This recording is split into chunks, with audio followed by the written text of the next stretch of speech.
હવે એક નજર કરી લઈએ ગુજરાત ફર્સ્ટની વિશેષ રજૂઆત દિલ્હી ડાયરી પર।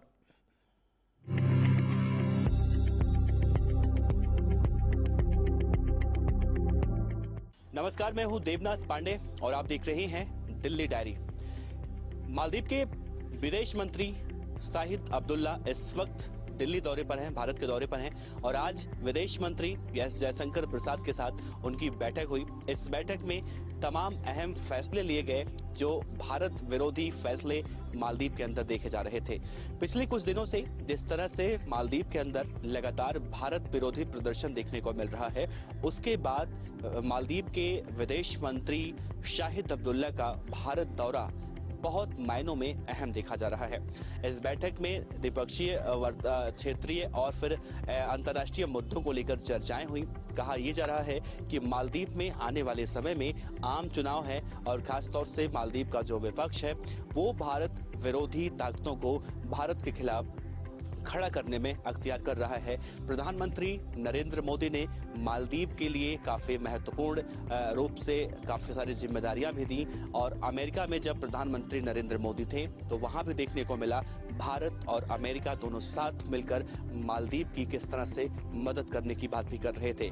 तो शाहिद अब्दुल्ला का 2 दिवसीय भारत दौरा काफ़ी मायनों में अलग देखा जा रहा है और कहा जा रहा है कि अगर मालदीव से रिश्ते भारत के इसी तरह से मजबूत होते हैं तो आने वाले समय में चीन को लेकर एक खास रणनीति बनाई जा सकती है।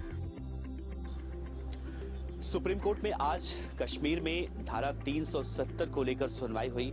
इस पूरे मामले में DY चंद्रचूड़ सिंह ने कहा कि आने वाले समय में 370 को लेकर 2 अगस्त से एक फास्ट ट्रैक कोर्ट में इस पूरे मामले की डेली सुनवाई होगी और साथ ही केंद्र सरकार ने जिस तरह से इस धारा 370 को लेकर दलील दी थी, सुप्रीम कोर्ट ने इस पूरे मामले में सुनवाई करने से इनकार कर दिया। केंद्र सरकार की तरफ से सॉलिसिटर जनरल तुषार मेहता पेश हुए थे। उन्होंने सुप्रीम कोर्ट में केंद्र सरकार की तरफ से यह दलील रखी कि जब से जम्मू एंड कश्मीर में धारा 370 बहाल किया गया है तब से वहां की स्थिति पहले से ज्यादा अच्छी हुई है। फिलहाल इस पूरे मामले में 2 IAS हैं जिन्होंने एक याचिका लगाई थी, वो भी अपनी याचिका वापस ले चुके हैं।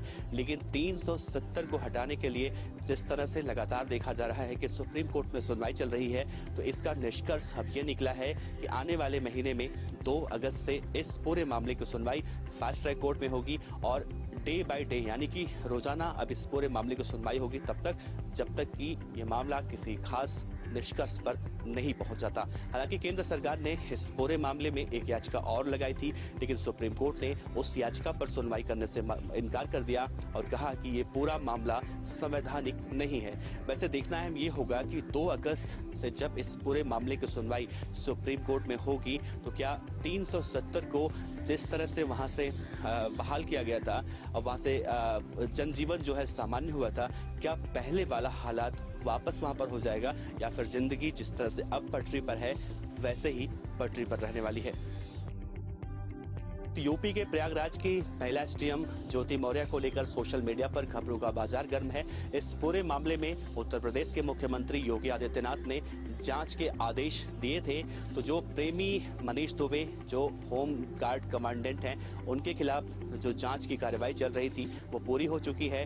DG मुख्यालय ने इस पूरी जांच की रिपोर्ट मुख्यमंत्री कार्यालय में भेज दी है और कहा जा रहा है कि मनीष दुबे इस पूरे मामले में दोषी पाए गए हैं। उनके खिलाफ अब कड़ी कार्रवाई की मांग की जा रही है। सूत्रों के हवाले से जो जानकारी निकलकर सामने आ रही है उसमें यह कहा जा रहा है कि मनीष दुबे ने जो कांड किया है उसको लेकर डिपार्टमेंट की काफी बदनामी हुई है, क्योंकि वो एक जिम्मेदार पद पर थे और जिम्मेदार पद पर रहते हुए अगर इस तरह का अनैतिक काम करते हैं तो न सिर्फ उनकी बल्कि पूरे पुलिस डिपार्टमेंट की बदनामी होती है। और इसके बाद एक और महिला ने, जो महिला होमगार्ड है, उन्होंने भी कथित तौर से मनीष दुबे पर आरोप लगाया था कि मनीष दुबे जब कार्यकाल में थे गाजियाबाद में तो उन्होंने उस महिला को अकेले में मिलने के लिए बुलाया था और जब वो महिला उनके पास नहीं गई तो उन्होंने उसके साथ बदतमीजी करनी शुरू कर दी थी।